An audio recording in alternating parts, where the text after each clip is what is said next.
Hey everybody, welcome back to the farmstead. I tried to make this video a few weeks ago, but YouTube took it down, wouldn't let it post because it had music playing in the background. I had the radio on. I was actually listening to Music Conspiracy Guru. You guys should check that one out. So I'm just gonna start from the beginning and do it again. I got 6 panels over here. 6 panels, you can see 3 right here. 6 panels to work my solar system, which, not knowing much about solar up to this point, I'm pretty proud of the fact that I was able to get this together.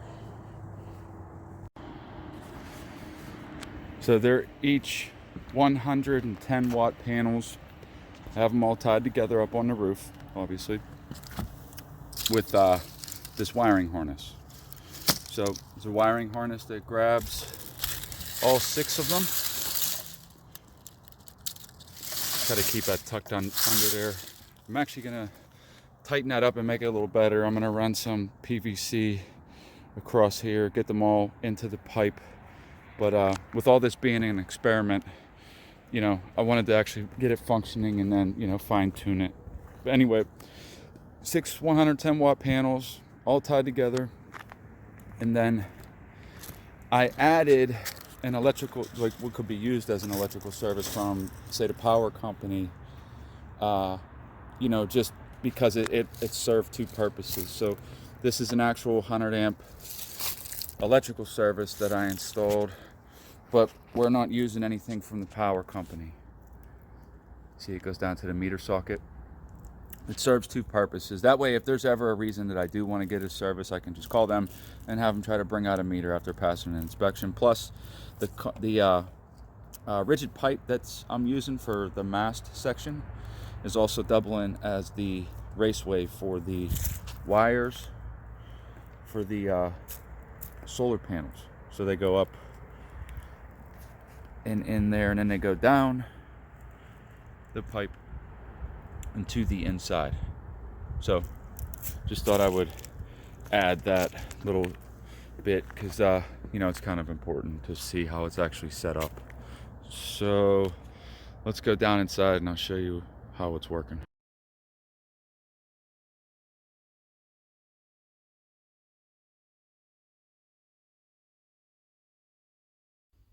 Okay, so this is the inside.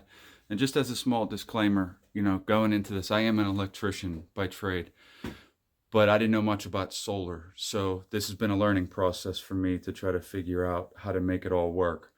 With that being said, up to this point, it's a very functioning system, although it has its limitations because it's only a 120 system right now.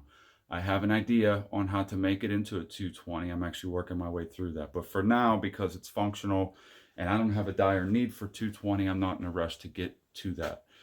So let me just start with, so the wire that came from down that mast on the outside, it's coming in here, okay?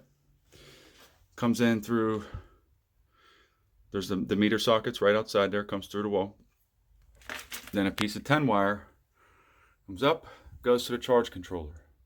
Now the charge controller is important because if you don't have it, it can burn up your batteries on like really hot days. You know, that controls the flow from the panels to the batteries. So we got solar panels, they come down, they hit the charge controller. From the charge controller, they go down to the batteries. Now, I have these are pretty good batteries. They're not bad, but they're definitely not the best. The really good ones are in the range of like $600 a piece. And like I said, with this being an experiment, not knowing all that much, I figured I could start with a somewhat of a cheapish battery bank and then go from there. There's also different ways you can wire the batteries, which I'm kind of experimenting with at the same time. So, you know, if anybody's watching this video and you have any suggestions about a different setup, I'd be more than willing to hear about it. I'm learning as I go. So anyway, I just have these jump through for now. Like it's all reds and blacks, or not. Another way to do it is you can take that one and jump it over to there, and you can do that all the way through. I don't know how well that works. I'm actually researching it to find out. This is actually working pretty well for now, so I'm not changing anything. I incorporated this battery here recently. It's one of, let's see, I have two more. I just have to get around to incorporating them into the battery bank, but it's three of these. Two of them are not connected, one of them is. And to tell you the truth, just with that extra one added, it seems like it's holding a charge better. So we're gonna get the other two in there soon. Anyway, so that's the battery bank. The battery bank will get me through. Like it's been working very well. I'm charging DeWalt 60-volt batteries, and it's not entirely killing the system. So it goes from the batteries to the inverter. Now the inverter takes it from the batteries and changes it over to the power that will work for the house. So there's an AC and DC, and the house system is different than the batteries, you know, direct and alternating current. So once that changes the voltage from the proper to the proper voltage, it's going to come up. And then right now I'm using this leg. So, and only this bar is on, but we've got, you know, a few of them on here. I don't have to have a lot going on. You know, as you can see, there's only a couple of circuits. I don't really need a ton. I have a couple of them, J-Box 3 right here. Still got to do a lot of cleanup as far as, like, you know, getting it 100% all the way together.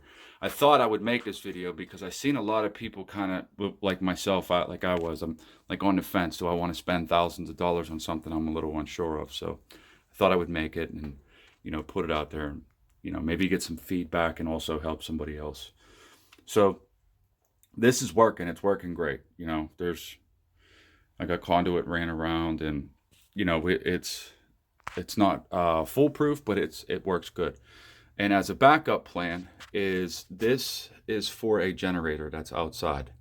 So I've used that before, not too long ago actually. Used a generator to backfeed the house. What you have to do when you have something like that is you have to unplug, because it will backfeed into these wires and you don't want it backfeeding into the inverter. So that's the reason why I went with trying to hook up sort of a plug. A disconnect of some kind would probably be better.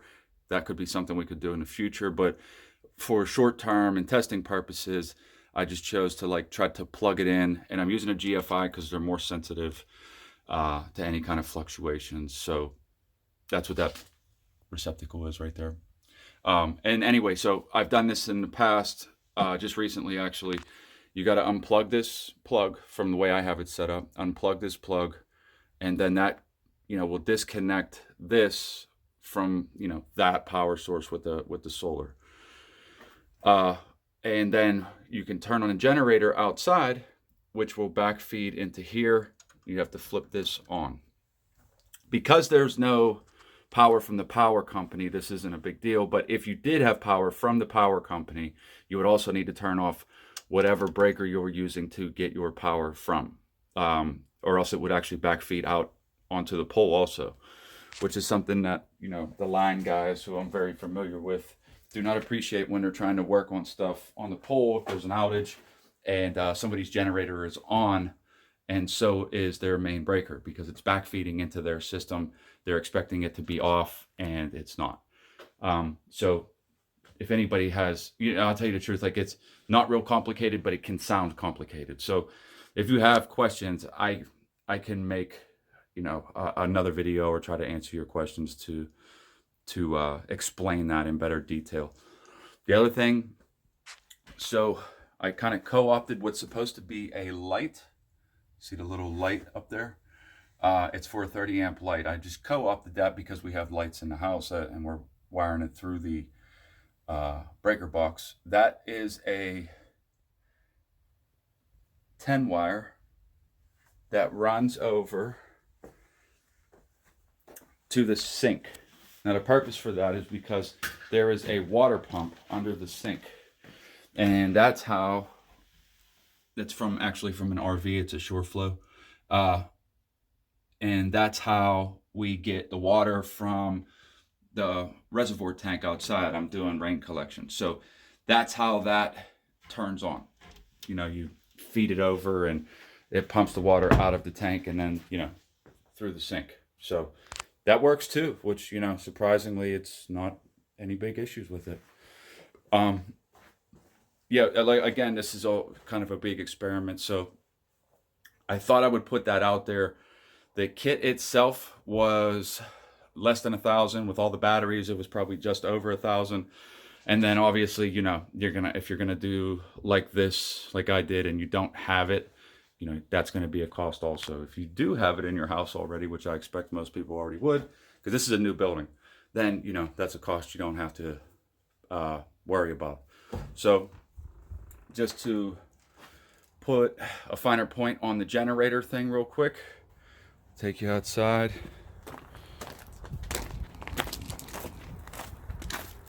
So generators under here.